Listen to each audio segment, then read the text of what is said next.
আসামি আমাদের পক্ষ থেকে জামিনের দরখাস্ত ছিল। প্রসিকিউশন পক্ষ তাদের বক্তব্যে বলেছেন যে তাকে আবার রিমান্ডে নেওয়ার প্রয়োজন আছে এবং তারা কিছু যুক্তি উপস্থাপন করেছে। আমরা সেটা জবাবে বলেছি এই সমস্ত যুক্তি আপনারা আজকে আদালতে নিয়ে এসেছেন, এই সমস্ত যুক্তিগুলি ইতিপূর্বে দুইবার একইভাবে নিয়ে আসছেন। একই যুক্তি বারবার দেখিয়ে বারবার তাকে হয়রানি করার জন্য রিমান্ডে নেওয়ার কোনো প্রয়োজন আছে বলে আমরা মনে করি না।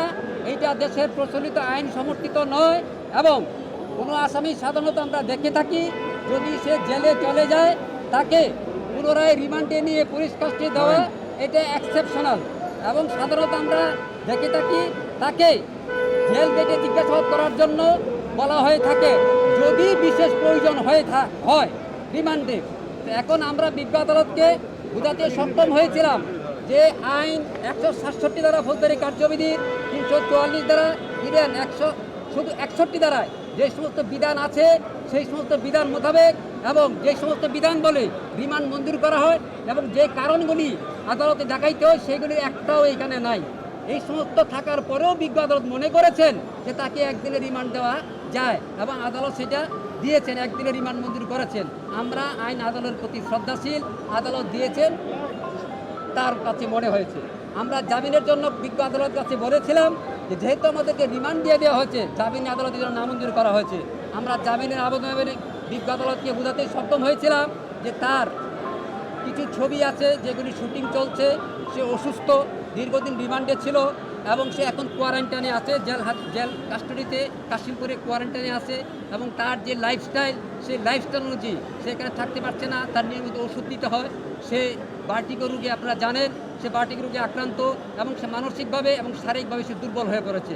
এই অবস্থায় একজন মহিলা এবং একজন চিত্রনায়িকা, এইটা বিবেচনা করে তাকে জামিন দেওয়া হোক। ফৌজদারি কার্যবিধি 497 এবং মাদকদ্রব্য নিয়ন্ত্রণ আইন 2018-এর 37 ধারা মোতাবেক মহিলাদের ক্ষেত্রে একটু প্রিভিলেজ দেওয়া আছে।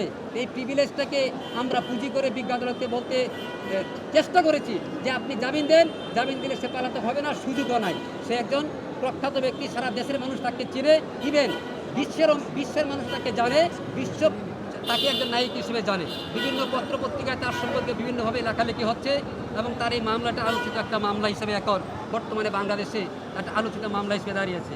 এই অবস্থায় তাকে জামিন দিলে সে পলাতক হবে না এবং এই ধরনের মামলায় বিজ্ঞ আদালত ইতিপূর্বে বিভিন্ন আসামিদেরকে জামিন দিয়েছেন, আমাদেরকেও জামিন দিতে পারেন। আমরা পলাতক হবে না, তদন্ত চলবে, তদন্ত মোতাবেক চলবে, আমরা তদন্তে কোনো বিঘ্ন ঘটাবো না এবং তদন্তে বিঘ্ন করার মধ্যে আমাদের কোনো কারণও নাই।